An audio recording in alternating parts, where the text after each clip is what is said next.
மலைகளுக்கு யாத்திரை போயிட்டு வர்றது நம்ம வழக்கத்தில் இருக்குது. மலைகள்லேயே இப்படி சக்தி வாய்ந்த இடங்கள் உருவாக்கப்பட்டதற்கான காரணம் என்ன? இப்போ ஏதோ ஒரு இடத்துக்கு போனேன். நான் எங்கே போனாலும் முதல்ல ஏதோ ஒரு இடத்துக்கு போனேன், அந்த இடம் பற்றி புரிஞ்சுக்கணும்னு நான் இவர்கிட்ட போய் பேச மாட்டேன். எனக்கு அவனுக்கு என்ன தெரியும், என்னமோ அங்கங்கே கேட்ட கதை சொல்லிக்கிறான். நான் எங்கேனாலும் அந்த மாதிரி இடத்துக்கு போனேன், சும்மா நான் ஒரு பாறை தொட்டு நின்றுக்கிறேன். எதுக்குன்னா அங்கே நடந்த விஷயம் எல்லாமே அந்த பாறைக்கு தெரியாமல் இல்லை. சும்மா பாறைன்னு சாமானியமாக எடுக்க வேண்டாம், அது எல்லா ஞாபகம் அதுக்கு இருக்குது. நீங்கள் பேசுகிற மாதிரி பேச தெரியல அவருக்கு, அவ்வளோதான். ஆனால் உங்களுக்கு அவர் பேசுகிற மாதிரி பேச தெரியலையே, அதனால் நீங்கள் ஒன்றும் அவருக்கு மேலே உயர்ந்ததுன்னு நினைக்க வேண்டாம். சும்மா அதை கூட தொடர்போடு இருந்தால் இந்த 1000 வருடங்களில் அங்கே என்ன நடந்தது எல்லாமே சொல்லுது. அது இந்த ஒரு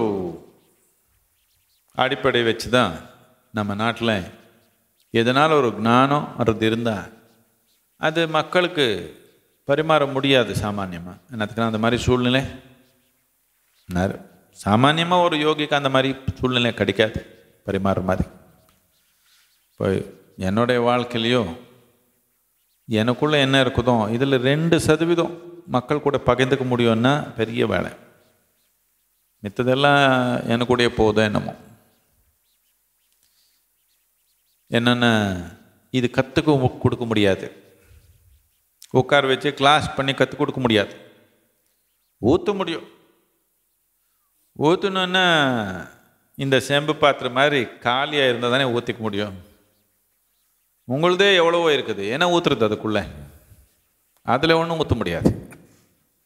உங்களுதே நீங்கள் 100 வச்சுருக்கிறப்போ அதுக்குள்ளே என்ன ஊற்றுறது? எதுக்கு பிரம்மச்சரியம் சந்நியாசம் எடுத்தது என்ன? அதுக்குன்னா அதில் ஒரு முக்கியமான தன்மை என்னென்னா, நானுன்ற தன்மை ஒன்றும் இல்லை, எனதுன்றது ஒன்றும் இல்லை. எப்போ நானுன்றது இல்லை, எனதுன்னு இது இல்லை, ஒன்றும் இல்லாமல் போயிடுவான்னு ஒரு ஆசை. எல்லாரும் அப்படி ஆயிட்டாங்கன்னு இல்லை, அதுலேயே 100 வச்சுக்கிறாங்க. அதுலேயே ஒன்றும் இல்லாததுலேயே 100 வச்சுக்கிறாங்க. அதுலேயே கிரேடு உருவாக்கிக்கிறாங்க.